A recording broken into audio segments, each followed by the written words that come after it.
যদি বুকের পাটা থাকে তাহলে একবার ক্যারেজ পূর্ব বিধানসভার টিকিট নিয়ে দাঁড়িয়ে যাও, তবে তোমাকে বাপের বেটা বলবো, এটা আমি কাজ করিয়ে দেব। চারটে জন্তুটা সে আমাকে বলেছে যে জাহান নামের কুকুর। এই অপমানটা শুধু শওকত মোল্লার নয়, এই আর আমাদের নেতাদের বলবো, মানুষের সঙ্গে যে ভালো ব্যবহার না করবে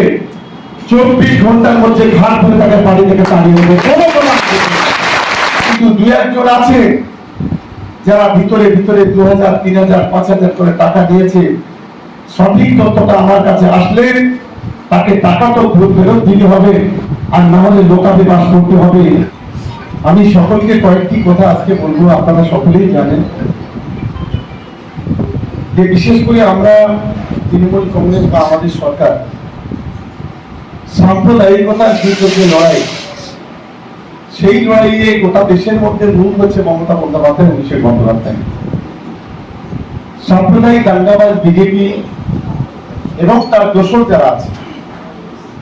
তাদের বিরুদ্ধে আমাদের এই লড়াই আমরা চালিয়ে যাচ্ছি। কারণ গোটা দেশ জুড়ে যেভাবে বাঙালিদের উপর অত্যাচার হচ্ছে, বাঙালি বাংলা ভাষায় কথা বললে তাকে বাংলাদেশে পাঠিয়ে দেওয়া হচ্ছে, বাংলা ভাষায় কথা বললে তাদেরকে মেরে কুপিয়ে খুন করে মাটিতে পুঁতে দেওয়া হচ্ছে, বাংলা ভাষায় কথা বললে তাদেরকে জেলে নিয়ে গিয়ে লোকাবে নিয়ে গিয়ে নির্মম অত্যাচার করা হচ্ছে। বিজেপি শাসিত রাজ্যগুলোতে এই ঘটনা ঘটছে। তার বিরুদ্ধে যদি গর্জে ওঠে সারা ভারতবর্ষে, একমাত্র মমতা বন্দ্যোপাধ্যায় আমাদের প্রথম বুঝতে হবে। এবং আমাদের রাজ্যে আপনারা জানেন প্রতিদিন প্রতিনিয়ত একদিকে সাম্প্রদায়িক বিজেপি, আরেকদিকে সঙ্গে আছে সিপিএম, তার সঙ্গে আইএসএফ থেকে কংগ্রেস। এরা জোটবদ্ধ ভাবে পশ্চিম বাংলাকে কিভাবে কালিমালিপ্ত করা যায় তার একটা গভীর চক্রান্ত, গভীর ষড়যন্ত্র করছে। আমি দেউলি 2 নম্বর অঞ্চলে আমাদের যারা তৃণমূল কংগ্রেসের কর্মীরা আছেন, আমি তাদেরকে অনুরোধ করব, এই সাম্প্রদায়িকতার বিরুদ্ধে লড়াইয়ে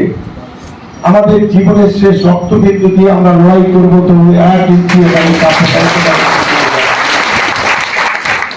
আমাদের প্রত্যেকটি বিষয়টাকে মাথায় রাখতে হবে। এবং বিশেষ করে এই বিজেপির সবচেয়ে বড় দালাল আপনারা জানেন, এই ফুলপুরা শরীফের 2 দালাল, একটা কমরেড আব্বাস, একটা কমরেড নওশাদ, যারা প্রতিদিন প্রতিনিয়ত মুসলমান সংখ্যালঘু মানুষকে বিপদে পরিচালিত করার জন্য বিজেপির কলিকে তামাক খেয়ে বিজেপির দালালটা করে যাতে বিজেপির হাতটাকে শক্তিশালী করা যায়, তার একটা গভীর চক্রান্ত, গভীর ষড়যন্ত্র করছে। আপনারা যারা জলসা দেখেন, আপনারা যারা জলসা শোনেন, আমরা আমাদের যারা ইমাম সাহেব আছে, মৌলভী সাহেব আছে, যারা পীরজাদারা আছে, যারা মাওলানা সাহেবরা আছে, আমরা তাদের কাছ থেকে কোনটা ইচ্ছা আশা করি? তারা জলসা করবে, ইসলামের কথা বলবে, হাদিসের কথা বলবে, কোরআনের কথা বলবে, শান্তির কথা বলবে। কিন্তু আজ আমরা লক্ষ্য করছি রবি দিবসের মঞ্চটাকে রাজনৈতিক মঞ্চ বানানো হচ্ছে, ইসলামের সবের মঞ্চটাকে রাজনৈতিক মঞ্চ বানানো হচ্ছে। সেই মঞ্চে বসে তৃণমূল কংগ্রেস, বিজেপি, সিপিএম বিভিন্ন ধরনের রাজনৈতিক কথাবার্তা বলা হচ্ছে এবং সেখান থেকে মানুষকে বিভিন্নভাবে গালাগালি, বিভিন্নভাবে অসম্মান করে এক ভয়ঙ্কর পরিস্থিতির দিকে আমাদের গোটা বাংলাটাকে ফেলে দেওয়া চক্রান্ত করছে। আজকে আমরা এখানে যারা আছি, আমরা একটা পরিবার, আমরা ছোট থেকে এই বিধানসভাতে মানুষ হয়েছি, আমরা এখান থেকে বড় হয়েছি। আমাদের লক্ষ্য, আমাদের উদ্দেশ্য একটাই, যে আমরা যে এলাকায় বসবাস করি সেই এলাকা রাস্তাঘাট, পানীয় জল, বিদ্যুৎ, শিক্ষা সব ক্ষেত্রে যাতে পরিষেবা সরকারের পাওয়া যায় সেই চেষ্টা আমরা করি। আমরা একে অপরের বিপদের পাশে দাঁড়াই। কিন্তু আজকে যদি আমাকে যদি কেউ অপমান করে, আপনারা কদিন আগে শুনেছেন, যেটা কোনো জলসাতে বসে, কোনো নবী দিবসের মঞ্চে বসে এটা বলা যায় না। ওই অসভ্য বর্বর ক্ষমতার গোটা ক্যানিং পূর্ব বিধানসভা প্রত্যেকটা অঞ্চলে আমি আপনাকে মনে করি কি অপমান আমাদের সকলে হয়নি বলে বলতে হবে সকলে এর প্রতিবাদ করবেন তো এর প্রতিবাদ করবেন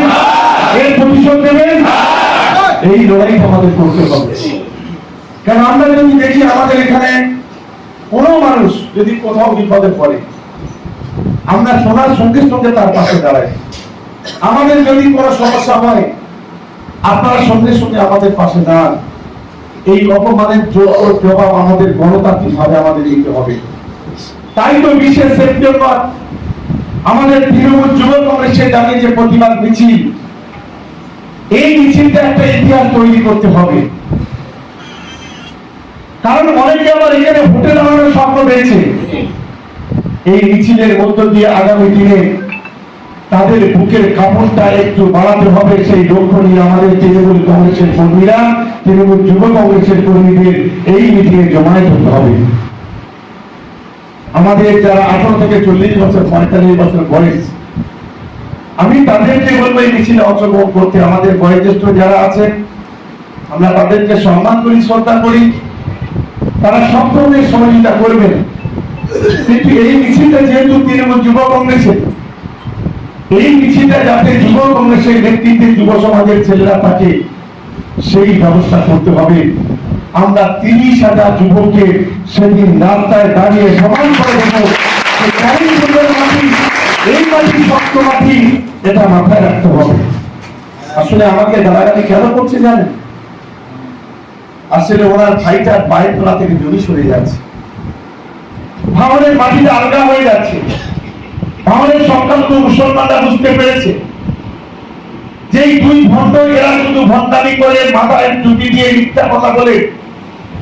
সংখ্যালঘু মুসলমানকে বিপদে পরিচালিত করতে চাইছে এদের পাশে থাকা যাবে না তাই তারা দলে দলে যখন তৃণমূল কংগ্রেসের নাম দেখাচ্ছে তখন এরা এইভাবে কুরুচিকর মন্তব্য করে আমাদের উপর আক্রমণ করছে আমার আত্মবিশ্বাস ক্যানিং পূর্ব বিধানসভা হলো আমার একটা পরিবার এখানে নির্বাচন হলে সংখ্যা কল্যাণ থাকলে যদি 1.5 লক্ষ ভোটে যেতে সংখ্যা কল্যাণ না থাকলে 1.5 লক্ষ ভোটে জিতবে আমরা সেই মানসিকতার মাঠে আমরা চলি এখানে আমার মায়েরা বোনেরা দিদিরা আছে এটা হলো সেই বিধানসভা আমরা যে কোনো সময় 10,000 20,000 মহিলা জমায়েত করতে পারি এটা হলো সেই বিধানসভা যে বিধানসভায় আমাদের একটা বিধানসভার মানুষ জমায়েত হলে আমরা 3 কিলোমিটার রাস্তা অবরুদ্ধ করে দিতে পারি